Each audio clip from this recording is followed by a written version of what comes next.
Ever been listening to your favorite podcast and think, hey, I want to start my own? Then you need Anchor. It's the easiest way to make a podcast. Let me explain. First, everyone's favorite word, free. There's creation tools that allow you to record and edit your podcast right from your phone or computer. Anchor will distribute your podcast for you so it can be heard on Spotify, Apple Podcasts, and many more. You can even make money from your podcast with no minimum listenership. It's everything you need to make a podcast in one place. Download the free Anchor app or go to anchor.fm to get started. After being betrayed by the man she loved, Aspen Winters has been down on her luck. With no money, a tarnished reputation, and a dire living situation, she is determined to get herself out of the hole she's in. With Christmas right around the corner, she's feeling hopeless. However, all of that changes when she crosses paths with Elijah Cole. Being a businessman by day and the plug by night, Elijah Cole has the best of both worlds. With money constantly on his mind, he has no time for love or even family. However, with the holidays approaching, he finds himself not only dealing with a complicated teenager, but also Aspen Winters. What started out as business quickly turned to something else. Will Christmas time bring Elijah and Aspen together, or will both of their reputations destroy the relationship before it even has a chance? Happy New Year, my beautiful people, and welcome back to the Bibliophile's Bookcase. This is going to be like a really quick review, if you even want to call it that, because for the month of December, I had planned on reading a whole lot of Christmas books, and I had downloaded them to my library, and I just never got around to them because I was reading B Love's books, and I have one series of Siobhan's that I always go back to, and I just find myself randomly picking up and reading my favorite passages, in that book. And so, here it is, the new year, and I'm like, I realized I never read any of the books. So I picked one up last night, and it's called Christmas with a Billionaire. And I have never read a book by this author before, Latoya Nicole. And so I was like, okay, let me give it a try and see what's going on.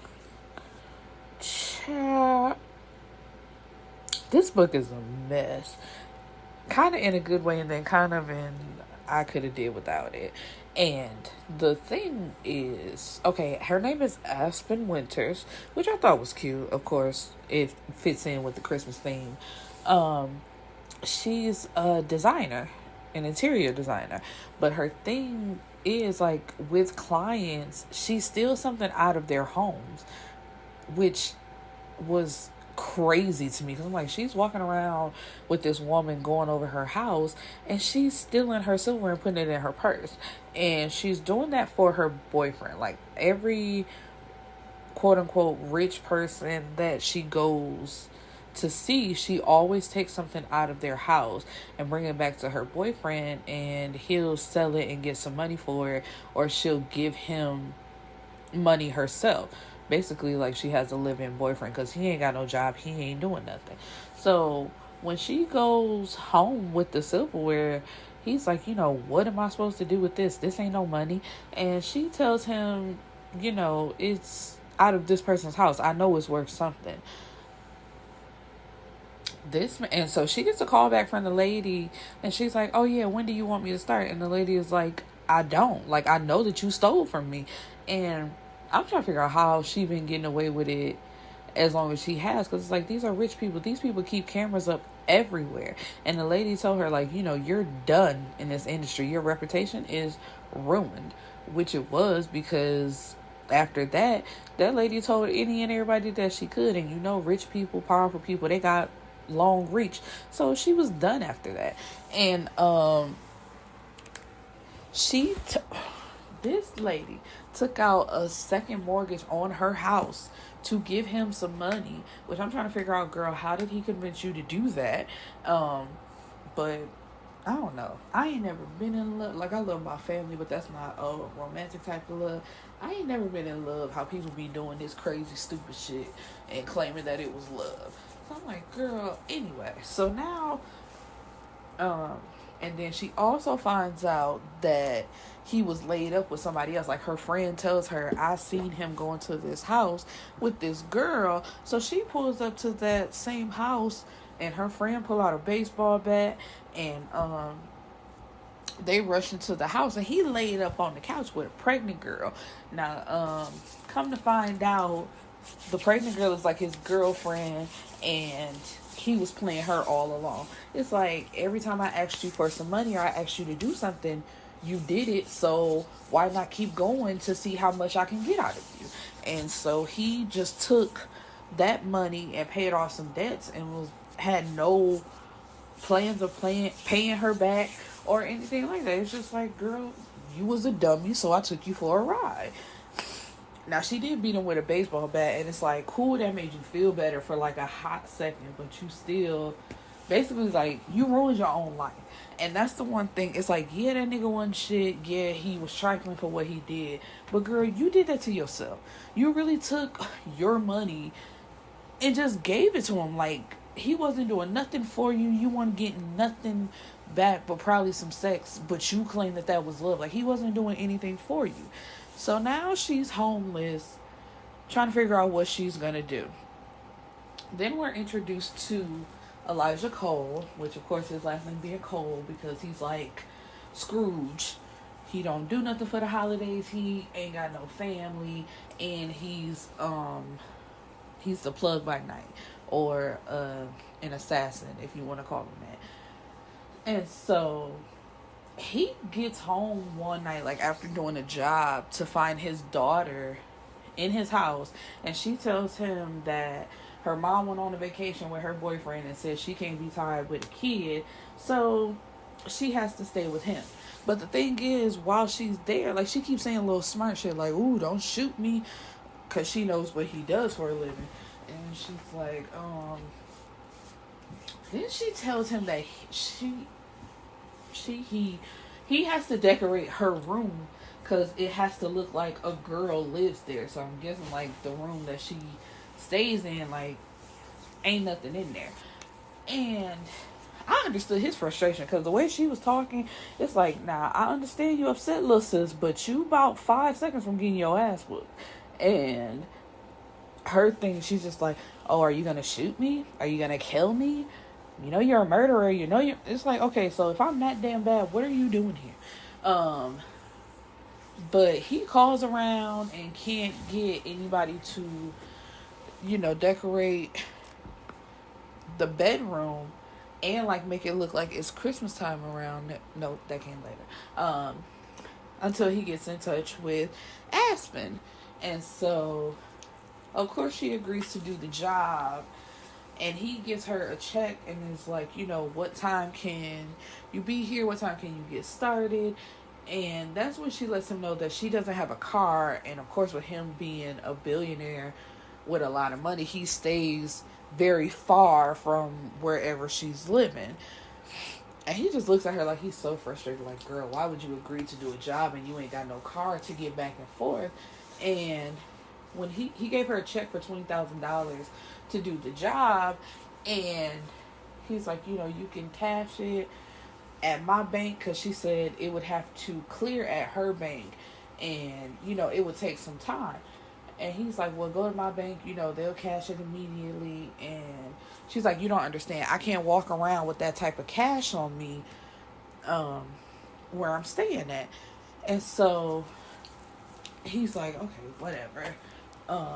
And he gives her a driver to use, because he has, I guess, like 2 or 3 drivers. And he was like, you can call Daniel, what's his name, and he'll take you wherever you need to go. And so, long story short, she's now homeless. So every time she's going over to the house, she has to make sure that she's back at the shelter by 6 o'clock to make sure that she has a bed. But she's not telling him that, or the little girl that. She's just trying to do her job and go back and figure out her life.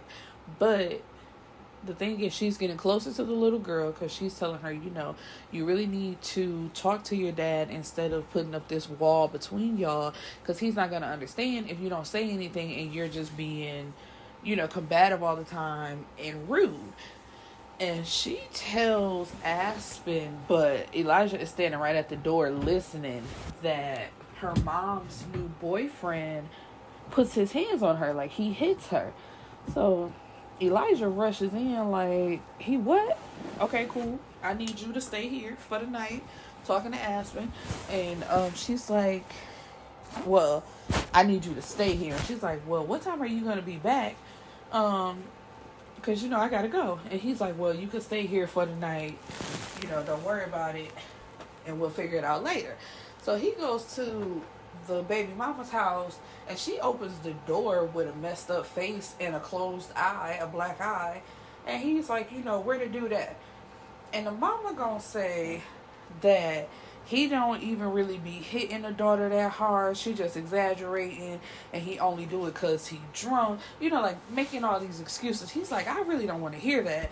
I just want to know where the nigga at. If you want to let him beat your ass, that's fine. But what he won't do is put his hands on my daughter.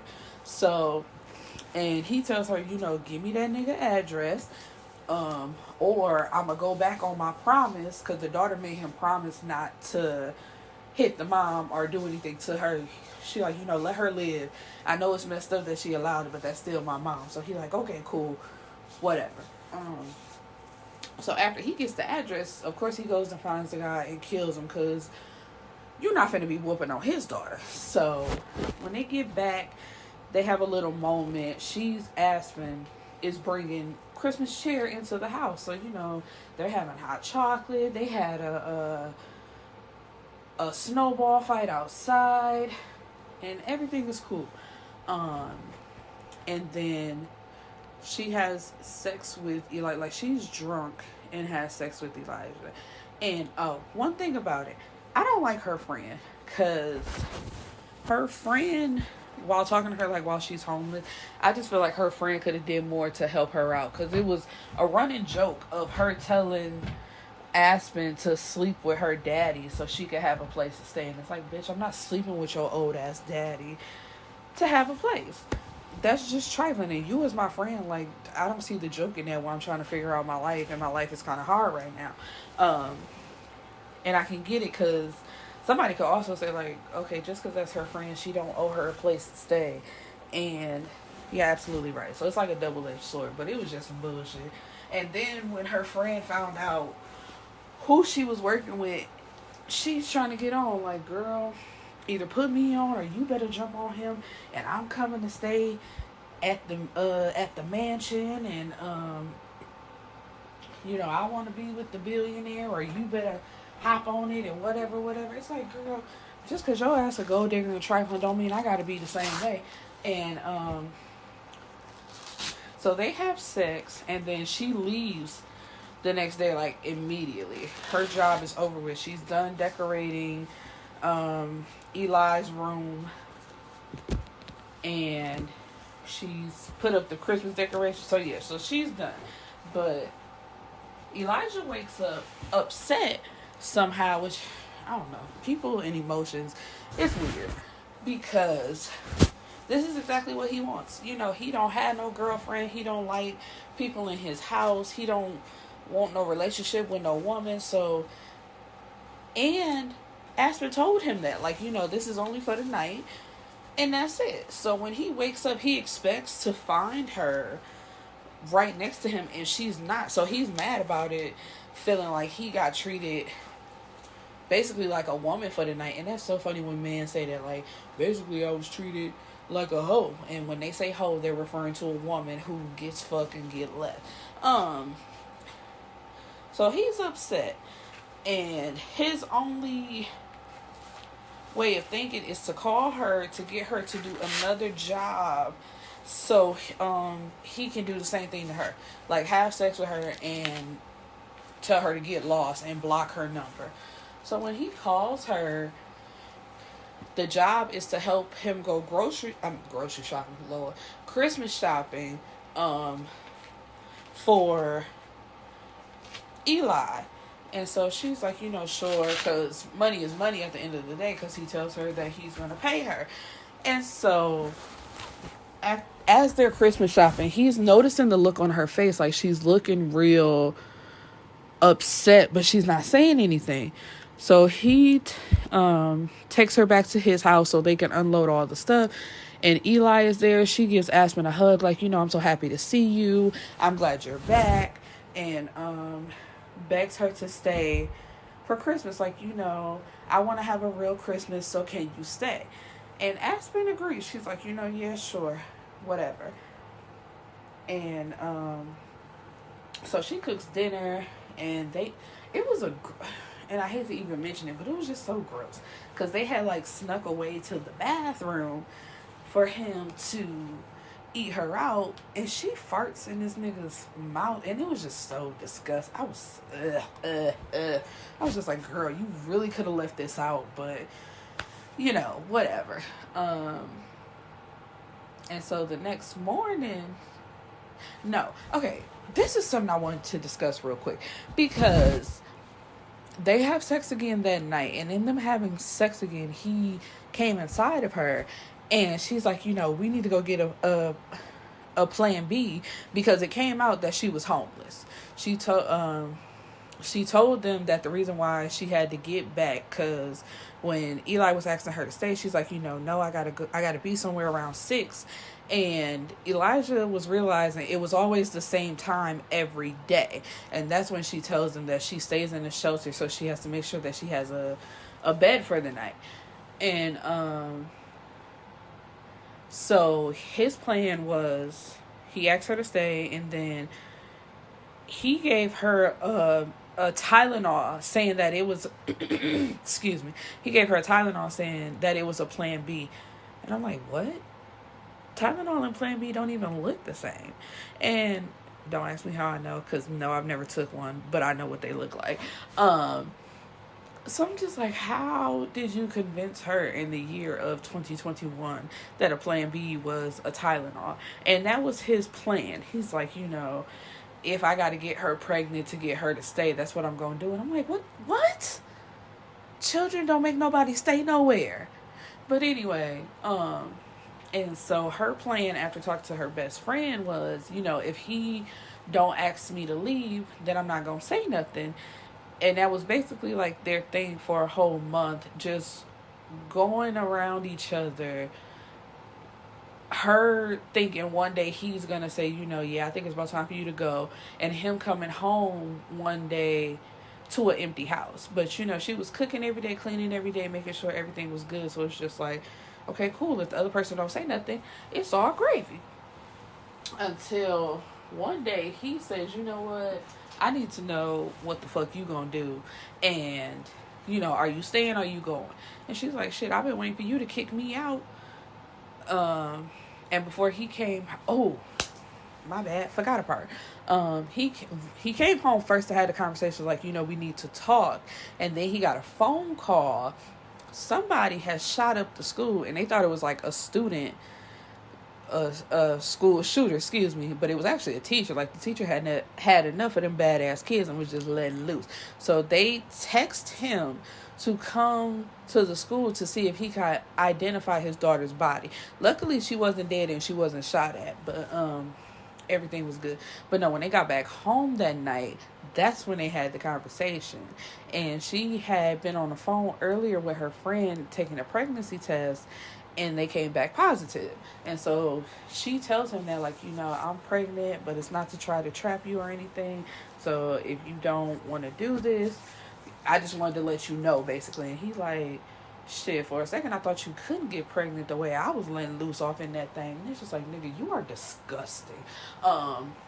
So that's their happily ever after. And Eli burst into the room like, yes, I hope I have me a little brother. And Elijah's like, damn, where your nosy ass come from? And she's like, you really need to move me to the other end of the house, because I can hear everything. And most times I actually sleep downstairs on the couch because y'all niggas so loud. And it's just like, ugh. The thought of hearing your parents, gross. And my thing is, it's just like, we never hear from the mama again. it was kind of a fast-paced story, and kind of, like I said, the way the friend was doing her and the way the friend was acting, that's the only thing I didn't like. It's just like, this is your friend. I don't know. Certain friend groups and how they acting just like, oh, but this is my best friend in the world. It's like, ain't no way. Ain't no fucking way. How is this your friend? But anyway, it was a short, quick read. A little Christmas happily ever after story. And, oh, no, I got to tack on this quick little story from, what's her name? Her name is Unique. But it was Nikki Brown Presents book, 12 fucking days of Christmas. And it was a book with 19 stories, like mini stories with different authors or whatever. I read that very first book and I couldn't read the rest because it was a mess. It was called Asthmatic Dog or something like that. But anyway, a woman, Leanna, went out on a date with a guy called Zaza. So the date was going good or whatever. But he had been drinking earlier, and he started drinking hot chocolate mixed with eggnog, and so he ended up throwing up. And that was bad, but the girl, Leanna, she still stayed for the date until he fell asleep. So when he woke up in a car alone at like 6 o'clock in the morning, and she had took a Uber home. And he had been calling, trying to apologize to her, but she would not pick up the phone for anything until one day at the animal shelter. It was like adoption day, and there was a little dog who had a medical problem, and nobody would adopt her. So this is when she finally decides to contact him and tell him to show up at the animal shelter to get him to adopt the dog. Now, the vet comes out and is like, I'm so glad you're adopting her with her circumstances. And so Zaza's like, what do you mean by that? What circumstances? And Leanna's like, nothing, and just shoves some papers into his face like, sign here, sign here, sign here, and basically, here you go. And come to find out, because he took the dog. He took it, trying to get back in her good graces, but she really wasn't feeling him after that. She just wanted him to adopt this dog. And so he has a party, and he like smoking, and people are smoking out there, and his best friend by the name of Black comes pounding on his bedroom door because he had a girl in his room and he had locked the door because it's like, some shit go down. Can't nobody just bust up in here. But anyway, Black knocks on the door like, you need to come out here. Something wrong with the dog. And so he hops up because at first he wasn't feeling the dog. Like, man, why the fuck do I got this dog? What am I going to do with it? And, but he still cares for the dog. So he hops up and takes the dog to the vet. And that's when they let him know that the dog has asthma, and all that smoking really could have killed the dog. And so now he's even more pissed at old girl because it's like, you could have told me that this dog had asthma instead of, trying to play me. So the dog name was Exo.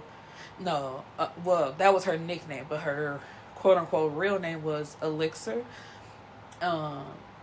And he found that out because he was looking at her information, and that's why they called her, I said Exo, it's probably Zoe, because the prescription, I believe, is Zolar, because I have asthma, and as a kid, I used to take something similar to, it sounds familiar, because it was like a little, it was a round little container that you flipped up, and then you inhaled. Not like the regular inhaler. It was something different. But it sounds like it's like that. But anyway. So, but he changed the dog name to KP.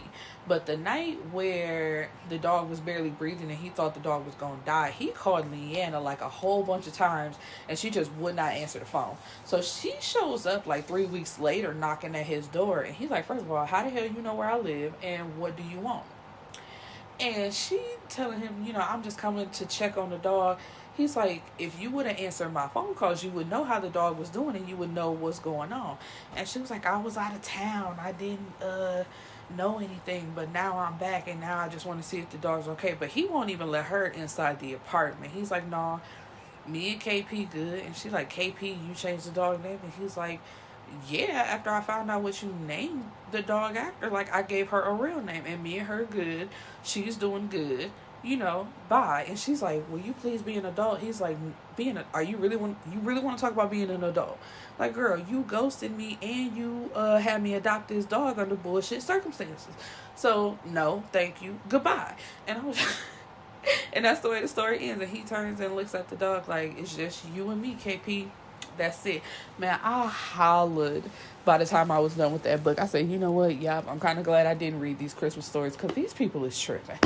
But anyway, yeah, this is just a short little episode. I wouldn't say short, but this is a nice little Christmas episode that I should have put out in the month of December. Peace and blessings, my beautiful people. And once again, Happy New Year.